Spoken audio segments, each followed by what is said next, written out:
So, but that's even in univariate case already a problem. Not certainly more in the multivariate case. But, so that's really where you provide all kinds of scenarios for them. And like I liked in Jonathan's talk, because the independent, complete dependence, I don't know who the two of you were. So, and the intermediate stuff, that's what you propose. And you explain to them, and they're bright enough to make their own choice.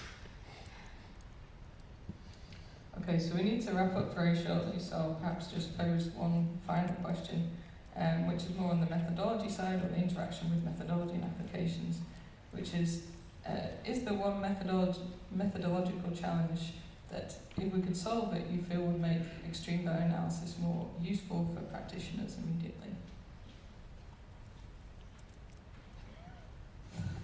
I was tending, it may be slightly bearing on this, and that is, lots of the talks will talk about return levels and return periods, and I think that's idiotic. Nobody understands what it means. You try to communicate it to public, they don't understand what it means. And of course, if you have non-stationary, say non-stationary climate, it's just ridiculous, doesn't have any sensible meanings. And this has been actually realized by the hydrologists in the United States. So they are changing their way of talking. They don't talk about return levels, they talk about, say, the 1% probability that this will happen in 10 years.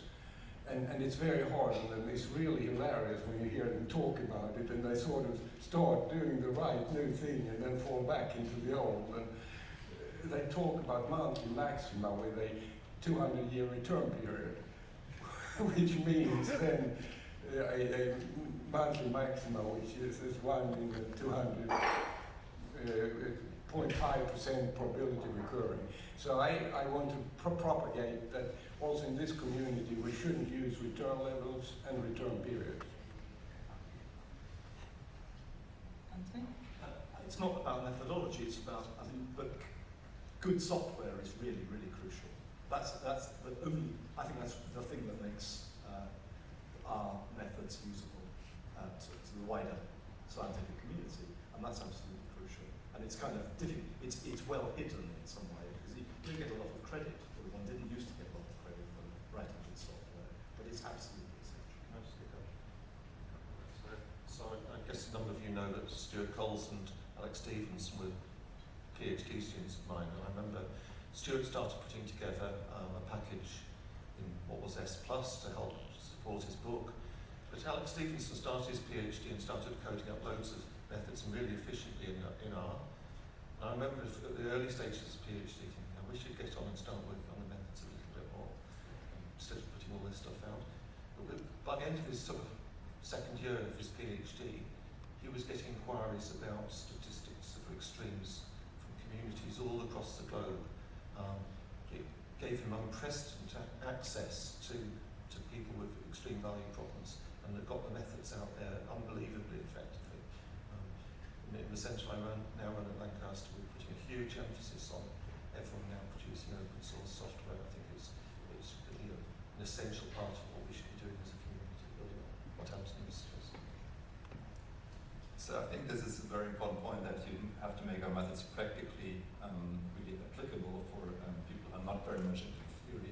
Another point that might prevent people to use our methods is that actually we can often not evaluate whether our predictions or estimations are good, because we don't have data that is long enough otherwise we wouldn't have to use our methods, right? So I think a very point that could have a huge impact is to have a certain amount of standard data sets that have long enough records where you can actually test our methods, evaluate our methods, and show practitioners that they work, at least on these standard data sets, similar to the machine learning community.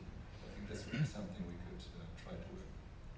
Just add one sentence on the software issue. So one classical issue in our field is the choice of K. So whenever I put this to practitioners, they ask me how to choose the K. I said, I have to choose it for you. They look at me suspiciously. Okay, sorry to interrupt in full flow, but it's great that we're having a good discussion, but I think I really need to finish here, otherwise Bojan will not be happy. But let me just well, perhaps we can all just thank our panellists once again for a very stimulating talk.